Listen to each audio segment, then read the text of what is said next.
बालम लगे नहीं बा उलम्मा बा दादा गा मैं कैसे भैया दुल्हन इंतजार करता मेरे पिया परदेसिया अरे हमर दुल्हा परदेसिया लहवत के नाही आए पिया परदेसिया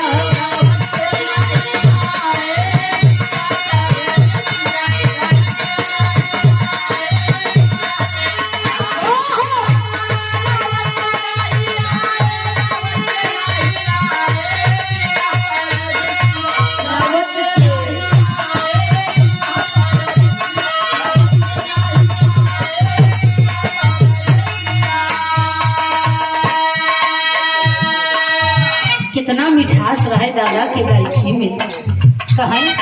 दुल्हन कहता आहवई के वादा की हायाव कहां का परसो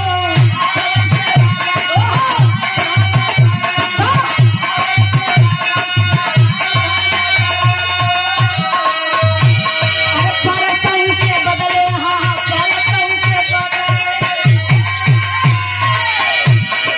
परसों के बदले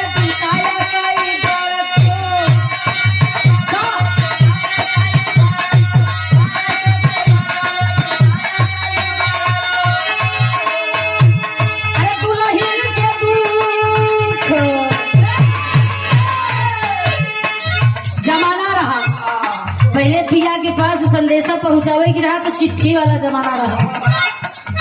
डाकिया ले जाए कजनी कई दिन में पहुंचे बाजे बाजे खत एक महीना लग जाए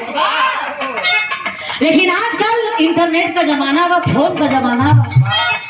पिया के याद आई नहीं कि घंटी बजी नहीं वीडियो कॉल बारे भैया कहा अरे दुल्हन के दुल्हन के दूध दर्द मर्द के समझ नहीं पाए राजा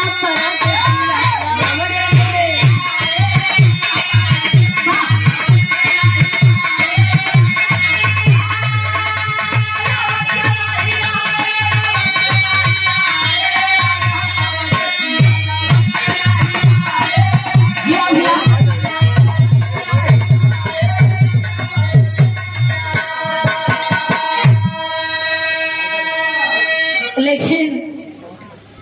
ए बाबू हाँ कम हो जाए हल हल अरे मेरा झकोरा मारई झुलनी ले भाई बा बस शब्द चेंज बा लेकिन लहजा अलग अलग रहे अरे झकोरा झुलनी साड़ी लहराई हो झकोरा मारई झुलनी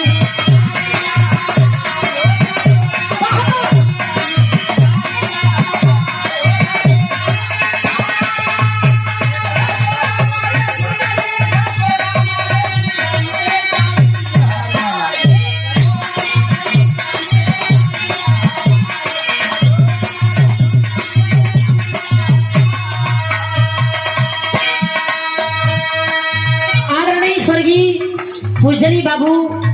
दादाराम कैलाश जी के नाती आदरणीय बड़े भैया माननीय श्री दिनेश यादव जी विराज जगत के बड़े ही सुंदर और सरल सीधे स्वभाव के व्यक्ति गावे है चाचा बारे भैया पतरी कमरिया